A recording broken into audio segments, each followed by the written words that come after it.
जब दलित तरुण खटी को दिल्ली में मारा जाता है, बहुत ही चंद बूंदे गिरने की वजह से, होली का वो मुद्दा था, लगातार उस पर बवाल हुआ। ये तो पॉलिटिकल इश्यू है इस पूरे मामले के अंदर। कौन सी ऐसी घटना थी जो आपको राजनीति की तरफ लेकर आई? मगरमच्छ से लड़ना है तो पानी में तैरना भी सीखना पड़ेगा और पानी में रहना भी आना चाहिए उसको। और जब राष्ट्रपिता महात्मा गांधी की हत्या होती है तो ब्राह्मणों ने नहीं की, वो तो सिर्फ नाथुराम गोडसे ने। नहीं साहब, लिखा गया था क्या कि गोडसे आरएसएस से आता है। कांग्रेस काल में ही हमने उदयपुर कन्हैयालाल मर्डर केस देखा, करौली हिंसा देखी हमने। तो क्या आप मानते हैं वो एक फेलियर था सरकार का? विकास के नाम पर वोट नहीं पड़ते। जब विकास के नाम पर वोट पड़ते तो लास्ट में ये मंदिर मस्जिद, हिंदुस्तान पाकिस्तान, मुसलमान हिंदू, ये क्यों करते हैं? नमस्कार, मेरा नाम है अक्षत पारिक और आप लोग देख रहे हैं गोलिटिक्स। आज हमारे साथ एक ऐसी शख्सियत मौजूद है, सरकार किसी की भी हो सुर्खियों में यही रहते हैं। इन्होंने सरकार बनवाई भी है, बचाई भी है। तो बहुत बहुत स्वागत है आपका राजनीति। बहुत धन्यवाद साहब, सबसे पहले तो आप अपने निजी जीवन से लेकर राजनीतिक सफर के बारे में बताइए। यार बहुत सबको तो सार्वजनिक जीवन में रहता है, वो सबको पता ही रहता है सारी नहीं चीजें। साहब, कौन सी ऐसी घटना थी जो आपको राजनीति की तरफ लेकर आई? कुछ तो ऐसी घटना होती है जो आपको प्रेरित करती है कि मुझे राजनीति में जाना है, या फिर एक तरीके से मैं राजनीति में ही आकर चीज़ों को ठीक कर पाऊंगा। देखिए, ये सच आपका बहुत अच्छा क्वेश्चन है, बहुत अच्छा। ये सही बात है कि चाहे स्टूडेंट पॉलिटिक्स रही हो, चाहे उसके बाद का जो टाइम रहा, और हमारे शेखावाटी में, झुंझुनू में उस टाइम में जो नेतागिरी हुआ करती थी, वो लोगों का भला करने की बजाय डर की राजनीति करते थे लोग, और उसी के शिकार हम भी हुए उसी के। और उसके बाद हमारे वहाँ एक एक्स विधायक होते थे, इंदर सिंह जी, और कई सरपंच थे, कई वहाँ एमएलए भी थे, सांसद शीसरा मोड़ा। इनसे किसी न किसी मामले में आमना सामना हो जाता था। फिर राजनेताओं की जो ताकत का पता चला कि इनसे यदि मगरमच्छ से लड़ना है तो पानी में तैरना भी सीखना पड़ेगा और पानी में रहना भी आना चाहिए उसको। और ऐसी चीजें थी जो लंबी बात। साहब, बसपा में रहे, फिर शिवसेना ज्वाइन करी। अब लगातार लोग कह रहे हैं कि एआईएमआईएम में जाने की आप विचार बना रहे हैं। बसपा इसलिए ज्वाइन करी, शायद दलित वोट बैंक चाहिए था। फिर थोड़ा खुद को हिंदूवादी नेता बताने के लिए लोग लगातार आरोप लगाते हैं कि शिवसेना में गए। अब मुस्लिम वोट बैंक के लिए एआईएमआईएम में जाने का विचार है आपका? देखिए, ऐसा नहीं है। बार मैंने अभी झुंझुनू से चुनाव लड़ा है, झुंझुनू से, और मुझे 70% मुसलमानों ने वोट डाला है निर्दलीय, बिना पार्टी। तो जब मुझे मुसलमान वोट डाल रहा है तो एमआईएम की कहाँ जरूरत है कि मुसलमान के लिए एमआईएम में जाऊं?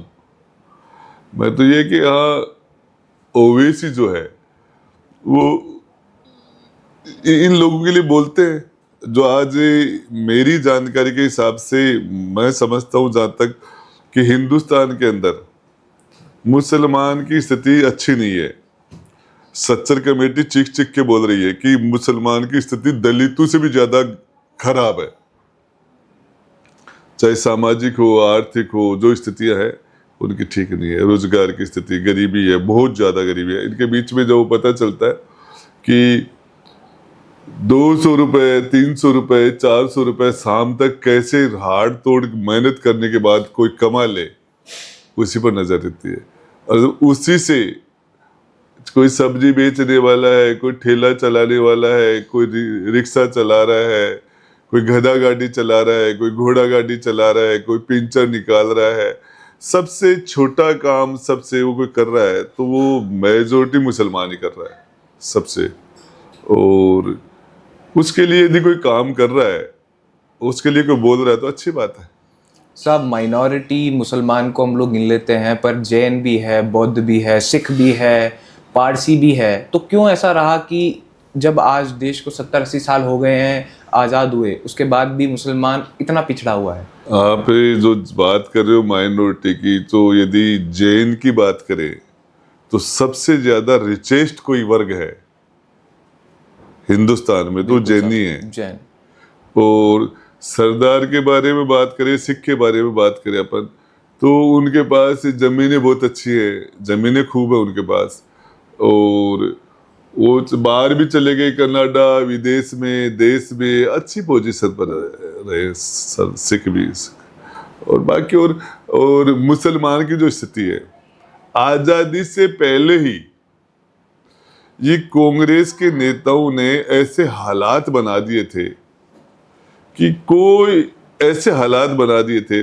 आप बताइए मुझे, बांग्लादेश का मुसलमान कितना बचा हुआ? बांग्लादेश की आबादी करीब 15-16 लाख करोड़ है, और पाकिस्तान की आबादी 25 करोड़ के लगभग है, और हिंदुस्तान में 25 करोड़ के लगभग हम मुसलमान को मानते हैं। तो ये सारा मुसलमान एक जगह हो जाए हिंदुस्तान में, पाकिस्तान, बांग्लादेश, अखंड भारत की बात कर रहे हैं। अच्छा, अखंड भारत की बात करें तो क्या यहाँ प्रधानमंत्री कौन बने? सही बात। कौन बने? नरेंद्र मोदी बने। तो वो यदि ये विभाजन किसके पक्ष में गया? ये 2 कोने लेकर निकाल के आपने दे दिए, ये विभाजन किसके पक्ष में गया? मुसलमान के पक्ष में थोड़ी गया। आजादी के समय तो भाजपा थी ही नहीं। ये नहीं, भाजपा तो नहीं थी, लेकिन ये जो विभाजन हुआ, ये पक्ष में किसके गया? कांग्रेस के पक्ष में गया। ये मुसलमान के तो खिलाफ गया ये विभाजन।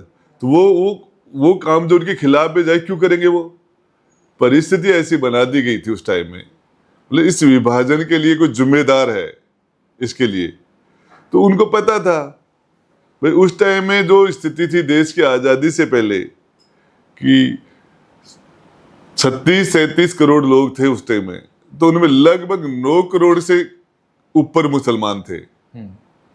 और उनको ये पता था कि आजादी के बाद वोट पड़ेगा तो क्या वो राज करने देंगे उनको? नेहरू जी प्रधानमंत्री होते, यदि पाकिस्तान का विभाजन नहीं होता तो नेहरू जी आराम से क्या प्रधानमंत्री रह जाते? क्या कांग्रेस 60 साल तक राज कर लेती? तो ये विभाजन तो कांग्रेस के पक्ष में गया है। तो इसको ये विभाजन किसने करवाया? सर, लोग कहते हैं कि मुसलमानों को अपना नया देश चाहिए था। देखिए, मैं आपको बताऊं, आप छोटी सी बात बताइए इस मामले में कि उस टाइम में जब 9-10 करोड़ मुसलमान थे हिंदुस्तान में उस टाइम में, और वो छोटे से कोने में शिफ्ट हो गए। आप ये बताइए, पाकिस्तान तो जो है और बांग्लादेश कितना सा कोना है हिंदुस्तान का? क्या रहा उनके पास? जब उनके पास बॉम्बे भी था, उनके पास दिल्ली भी थी। यदि हिंदुस्तान में रहते तो बॉम्बे उनके पास होता, दिल्ली होती, बेंगलुरु होता, कलकत्ता होता, ये जो सारा का सारा। और वो एक ढाका और लाहौर को लेके बैठ गए। क्या मिला उनको? ये विभाजन मुसलमान के पक्ष में नहीं था। वो तो उसके शिकार बन गए थे। जिन्ना को तो कई बार सास बदमाशी करती है शादी होने के बाद, और अलग होने का ठीकरा पूरा भाव पर फोड़ देती है। तो इसके लिए तो विभाजन के लिए जिन्ना जितना जिम्मेदार था, उससे ज्यादा जिम्मेदार कांग्रेस को नेहरू जी थे। सर, इन्हीं ये जो आप बातें करते हैं, लगातार इसी मामले में कहा जाता है कि आप अब मुसलमानों के साथ खड़े हैं, पर जब दलित तरुण खटीक को दिल्ली में मारा जाता है, बहुत ही चंद बूंदें गिरने की वजह से, होली का वो मुद्दा था, लगातार उस पर बवाल हुआ और कांग्रेस का कोई नेता नहीं पहुंचा। जब बीजेपी के नेता वहां पहुंचते हैं तो राहुल गांधी कहते हैं कि इस पे भी राजनीति की जा रही है। पवन खेड़ा द्वारा बयान आते हैं। आप जो बात बता रहे हो कि हिंदुस्तान में रोज, पूरे देश में 140 करोड़ की आबादी में रोज कितने मर्डर होते हैं, और उनके अंदर मेरी जानकारी के हिसाब से लगभग 400-500 मर्डर रोज होते हैं।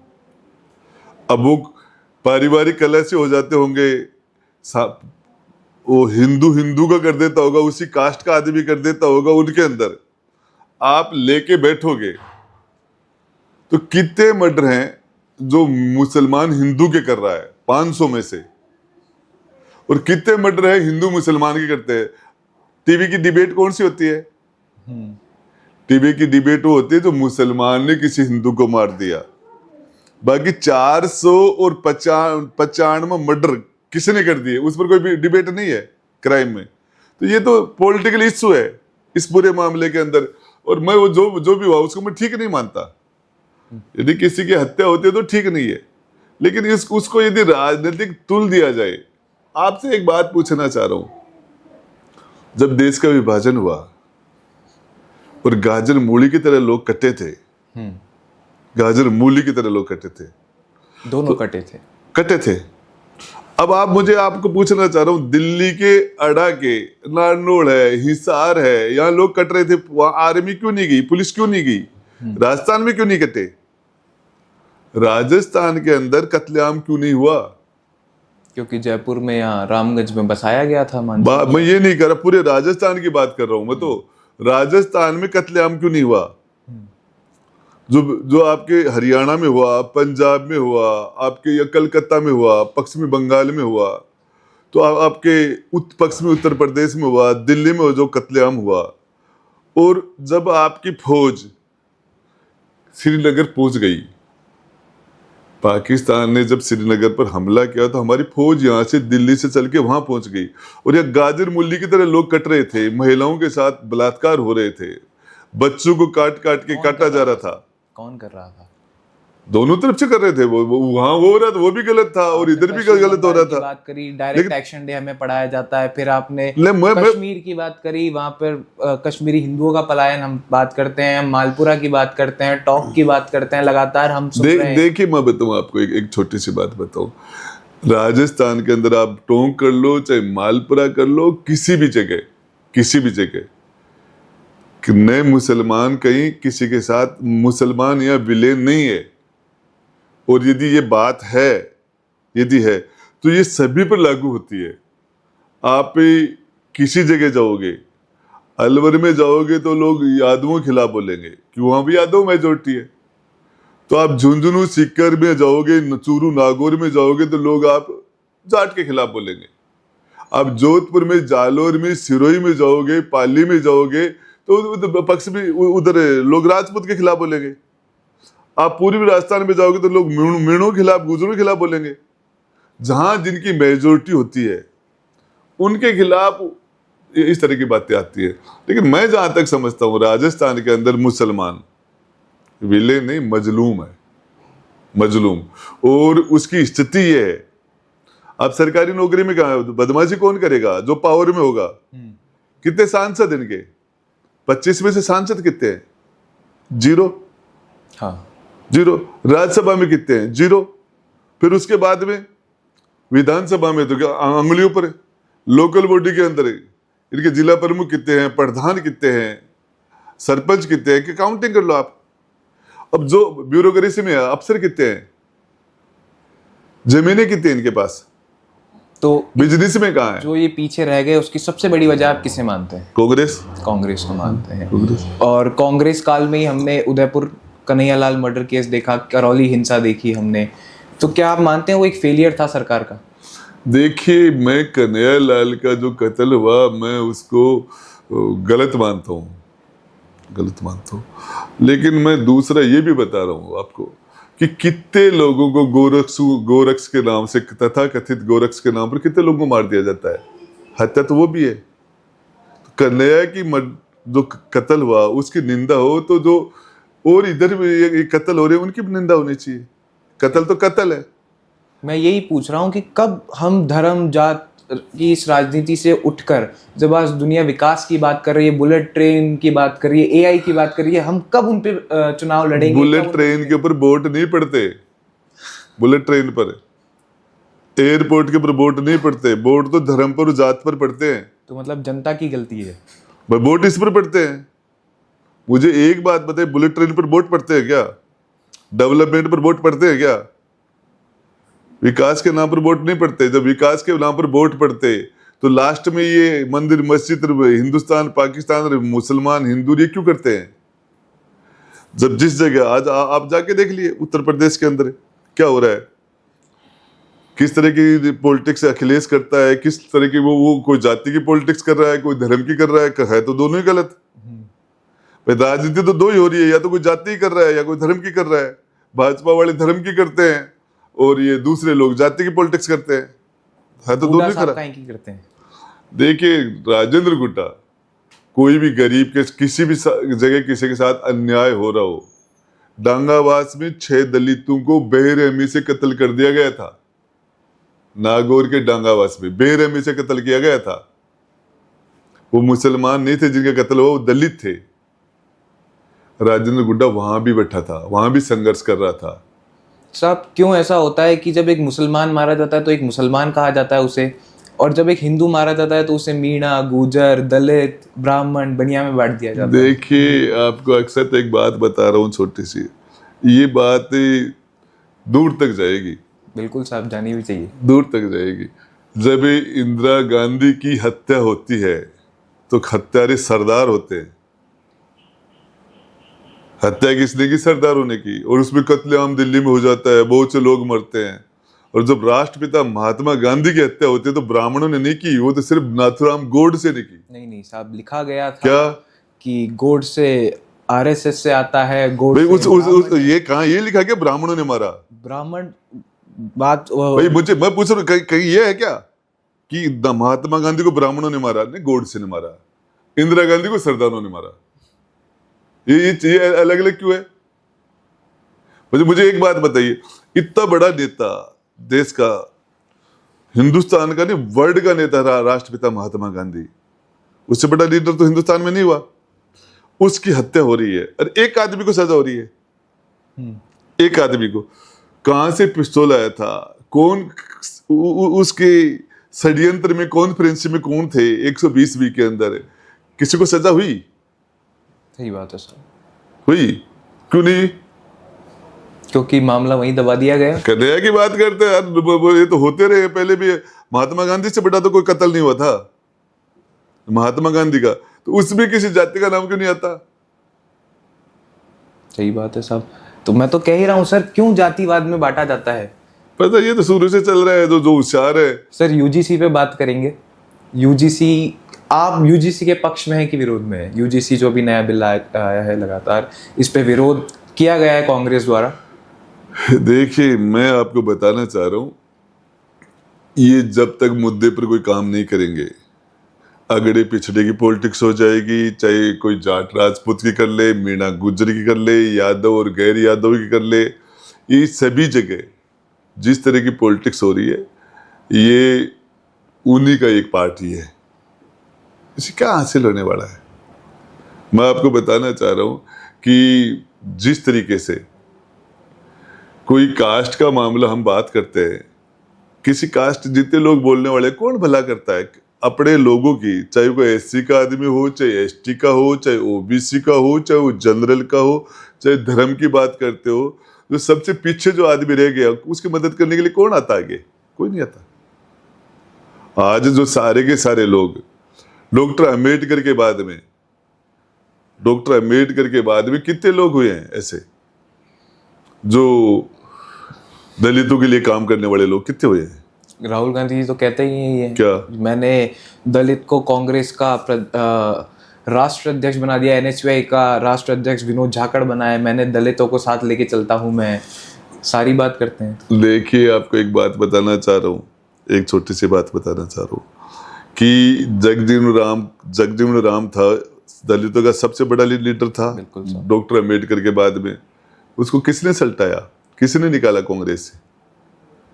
और जब भी जिस जगह राहुल गांधी बैठे हैं तो उनको पीछे का हिसाब देना पड़ेगा, उनको पूरा का पूरा हिसाब देना पड़ेगा। राजीव गांधी ने क्या पार्लियामेंट में क्या कहा था आरक्षण के बारे में? नेहरू जी ने क्या कहा था आरक्षण के बारे में? इनसे आप पूछना चाहो कि दलितों की बात करनी है तो 60 साल तुम्हारा राज रहा, डॉक्टर अम्बेडकर को भारत रत्न देना तुम्हें याद क्यों नहीं आया? तुम डॉक्टर अम्बेडकर को भारत रत्न काका कालेल करके जो रिपोर्ट पड़ी थी मंडल कमीशन की, उसको लागू करना तुम्हारे, वो तो 25 साल से पड़ी थी, 30 साल से पड़ी थी, उसको लागू करना तुम्हारे याद क्यों नहीं आया? आज बातें करते हो। तुम्हारा राज नहीं था कि उससे पहले? बिल्कुल सर। 90 से पहले तो लगभग कांग्रेस का ही राज रहा था।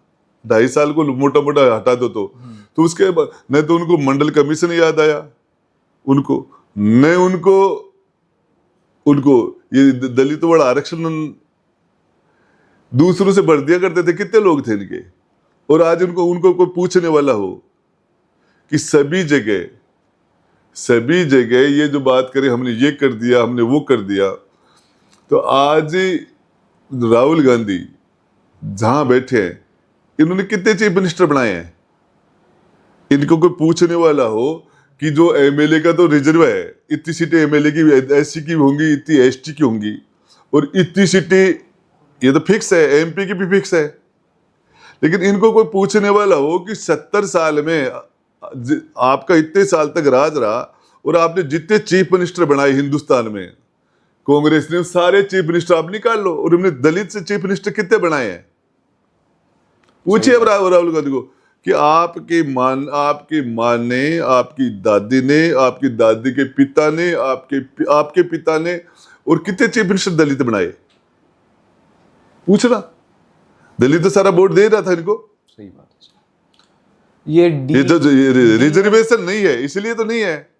डीएम कॉम्बिनेशन की बात होती है, दलित मुस्लिम वोट बैंक लेके, जो कहा जाता है कि कांग्रेस हर बार सरकार बना ले जाती है, एक मजबूत स्थिति में रहती है कि मुस्लिम वोट बैंक तो पक्का ही है, और दलित वोट बैंक भी अगर वो ले ले तो उन्हें कोई नहीं हरा सकता। जैसे संविधान खतरे में हो की बात हुई, ये बोला गया कि जैसे 400 सीट आएगी आरक्षण हटा दिया जाएगा। क्या ये एक फैक्टर रहा अभी जो लोकसभा चुनाव? संविधान, मैं आपसे पूछना चाह रहा हूँ, इस संविधान का सबसे ज्यादा फायदा मिला है तो किसको मिला है? कांग्रेस को। सबसे ज्यादा अमेंडमेंट किसने करे? कांग्रेस। सबसे ज्यादा जो संविधान में जो करे, संविधान खतरे में है, तो क्या दलितों को संविधान का फायदा हुआ है? ये तो उनको बस पकड़ा दिया झुंझुना, उनको झुंझुनू पकड़ा दिया। जो बाकी 75% से 80% दलित की स्थिति तो वो की वही है, वो तो जहां था वहीं बैठा है। संविधान से फायदा जिनको हुआ, इसे उनमें ये सबसे ज्यादा फायदा ले रहे। जमीनें किसके जब जमीन क्या दलितों के पास सबसे ज्यादा जमीन है? जब बंटवारा हो रहा था, जमीन का बंटवारा हो रहा था, तो दलितों की चिंता क्यों नहीं की? जो भूमिहीन लोग हैं उनकी चिंता क्यों नहीं की? क्या जमीन का बंटवारा प्रॉपर हुआ?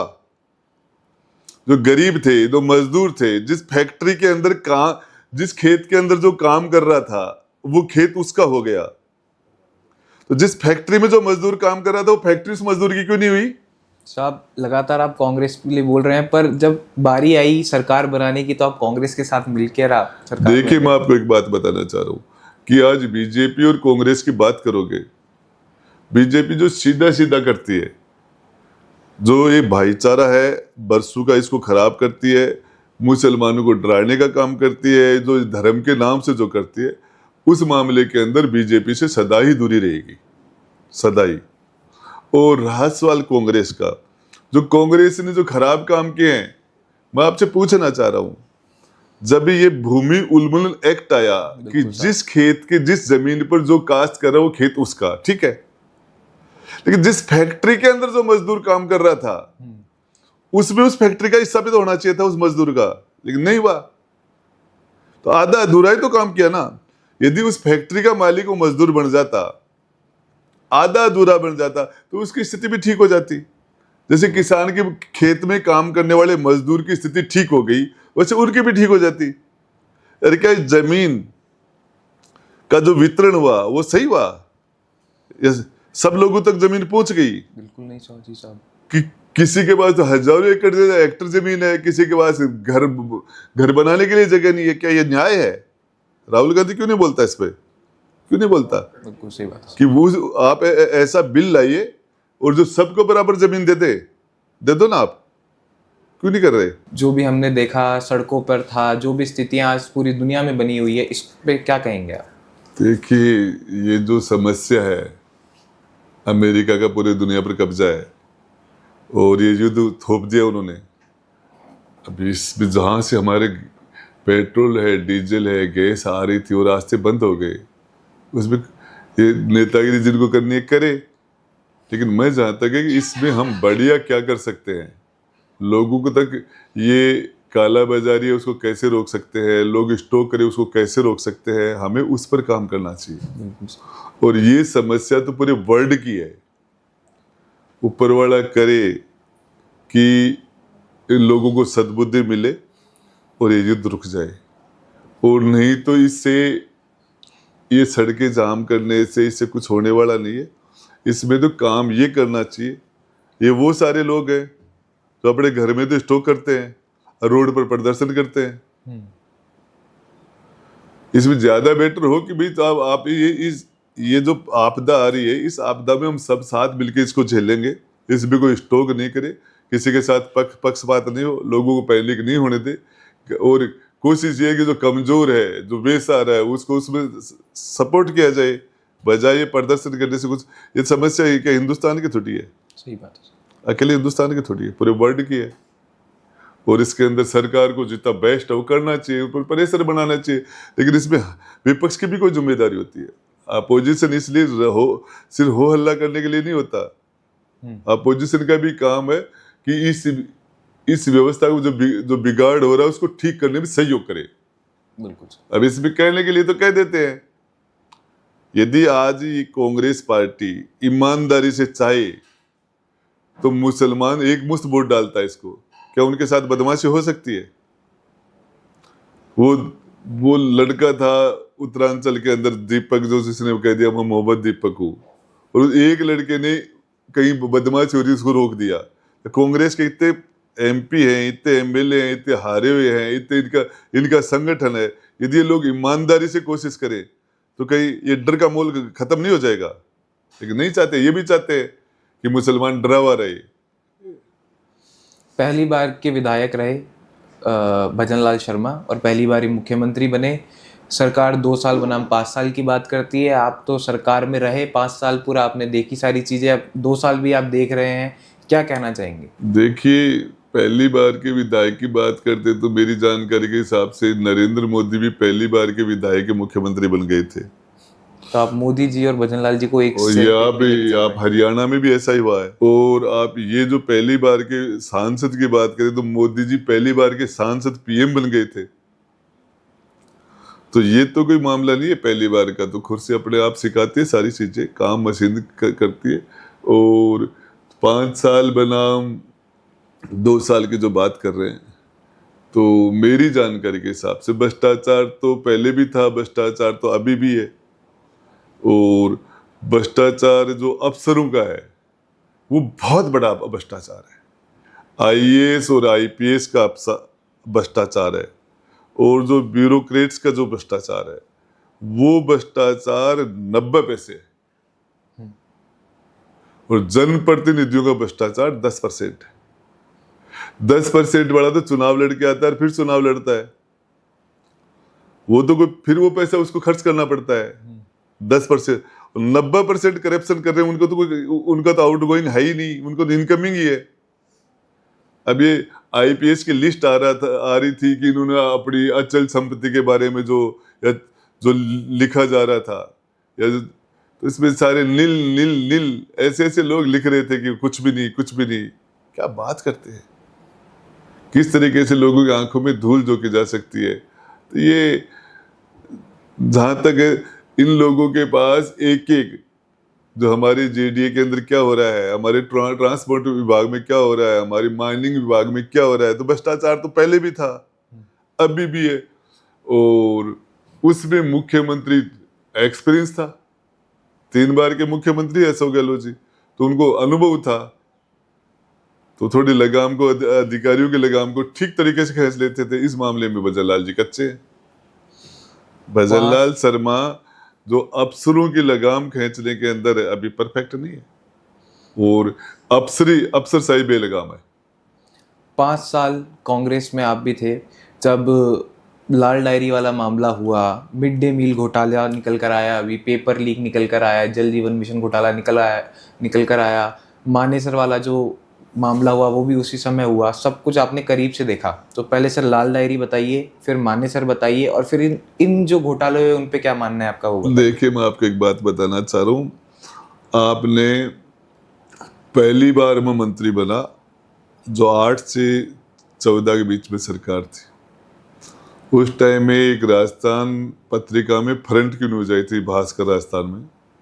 बाबूलाल नागरिक मंत्री था, मैं भी मंत्री था, विधायक दल की मीटिंग हो रही थी, और उसके अंदर मैंने कहा था भ्रष्टाचार क्यों करते हो, लोगों को बोलने का मौका क्यों देते हो, तुम करप्शन करेंगे तो लोग बोलेंगे, तुम चाहते हो तुम भ्रष्टाचार भी करें, लोग तुम्हारे ऊपर अंगुली भी नहीं उठाए। ये मैंने मंत्रिमंडल की मीटिंग में कहा था, विधायक दल की मीटिंग में कहा था मैंने।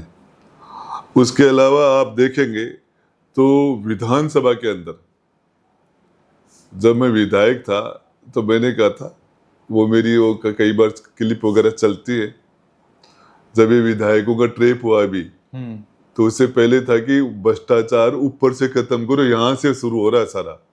आपने वो क्लिप नहीं देखी तो देख लेना। बिल्कुल साहब, देखिए हमने। इसके लिए तो मैं तो चाहे मंत्रिमंडल की मीटिंग हो, चाहे विधायक दल की मीटिंग हो, चाहे असेंबली हो, जिस भी प्लेटफॉर्म पर खड़ा रहा हूं, मैंने तो कमेंट्स किया है।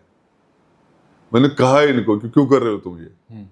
और रहा सवाल ये कि मैं इस जगह नहीं था कि मैं उनको रोक दूं, ये काम तो मुख्यमंत्री करे।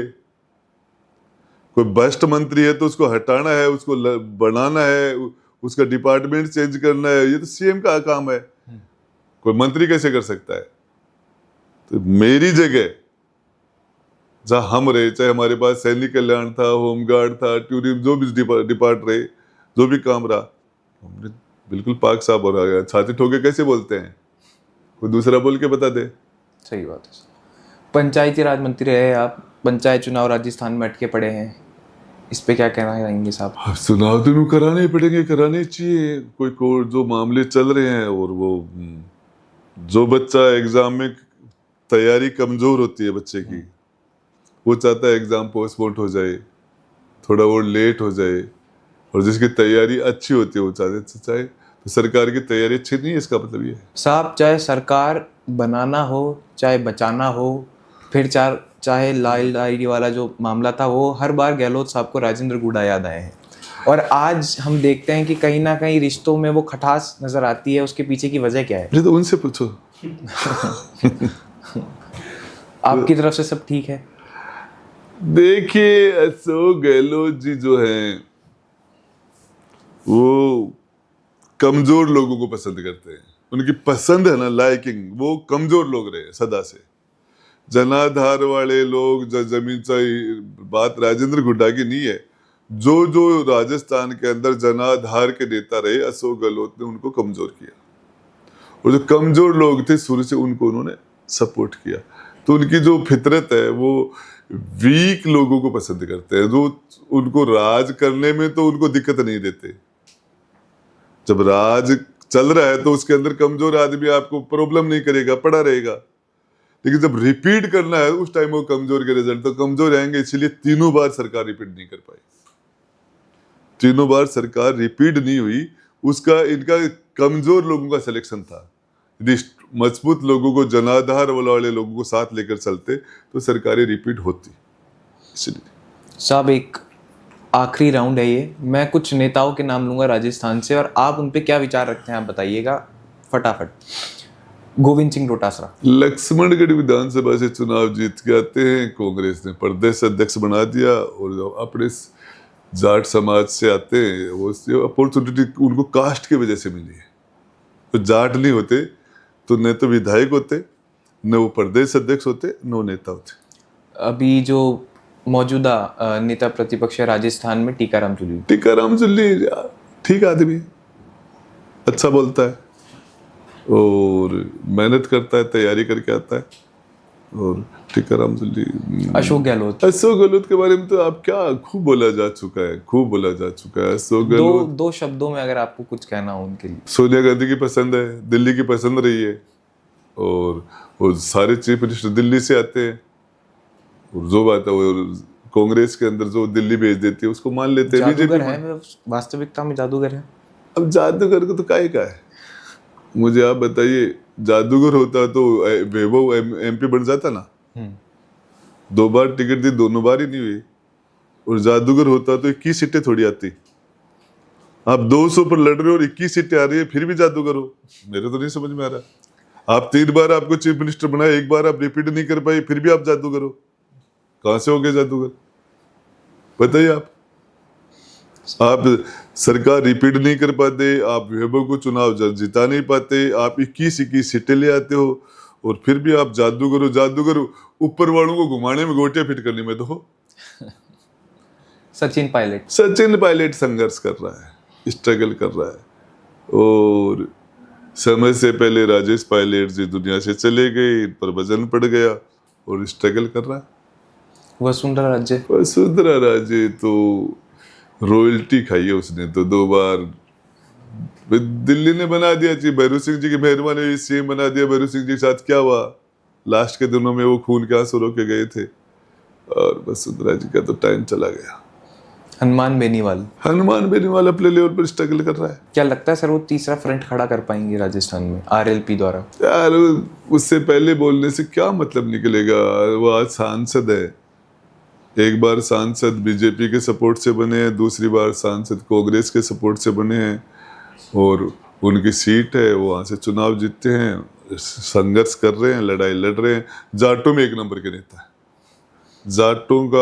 जाट समाज में नौजवान उनको पसंद करता है, जाट समाज में, और कांग्रेस और बीजेपी में जाट समाज में उनके कद का दूसरा नेता नहीं है। नरेश मीणा सर आपके तो काफी करीबी रहे हैं, आप साथ नरेश मीणा नौजवान को, मतलब आपको पूर्वी राजस्थान के अंदर ये भरतपुर डिवीजन और कोटा डिवीजन, इसमें 36 कौम का नौजवान उसको मानता है, यूथ का नेता है, युवा नेता की हमने बात करी, एक और युवा नेता है शिव विधायक रविंद्र सिंह भाटी। 70-75 हजार वोट राजपूतों के वहाँ, 70-75 हजार, और राजपूत और मुसलमान आमने सामने लड़ते हैं, तो या कभी राजपूत जीतता है, कभी मुसलमान जीतता है।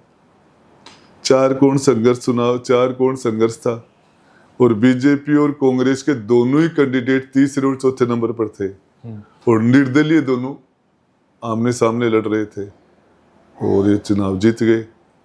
आखिरी सर शांति धारीवाल क्या का नेता है, वो तो ऊपर तक पैसे पहुंचाने वाले प्रमोद जैन भाया, शांति धारीवाल, ओम बिरला, काय के नेता है? तो ये तो लीडर थोड़ी है, डीलर है, अच्छा डीलर है धारीवाल। में आप खुद के लिए क्या कहना चाहेंगे राजेंद्र गुढ़ा, और अब आगे का रोड मैप क्या है सर? देखिए, राजस्थान के अंदर आप आशा उम्मीद रखिए कि 2028 का चुनाव अलग होगा, और जो सबसे नीचे रह गया, सबसे पीछे रह गया, जिसके साथ अन्याय हो रही है, नाइंसाफी हो रही है, जोर जुल्म हो रहे हैं, उसके साथ खड़ा मिलेगा राजेंद्र गुढ़ा को। जब तक बात 2028 के लिए, जब तक मेरे में दम होगा, सांस चलेगी, तब तक अन्याय के खिलाफ, मजलूमों की, गरीबों की, गरीब गुर्गे की लड़ाई लड़ता रहूंगा। और ये विधानसभा, लोकसभा मंत्री, 2 बार मंत्री रह लिए, और ये बाकी छोटी चीजें, इसमें किसी के साथ भी यदि अन्याय हो रही है, दादागिरी हो रही है, अत्याचार हो रहा है, तो मूक दर्शक नहीं बने रहेंगे, लड़ेंगे। बहुत बहुत धन्यवाद साहब, बहुत बहुत धन्यवाद। हमारे साथ एक ऐसी शख्सियत जुड़ी जिन्होंने हमें राजस्थान की राजनीति को धरातल से समझाया। खैर, आपको कैसा लगा आप हमें बताएं। ऐसी और खबरों के लिए, ऐसी और जानकारियों के लिए, ऐसी और शख्सियत हम आपके साथ लेकर आते रहें, उसके लिए हमारे साथ बने रहें। तब तक के लिए धन्यवाद।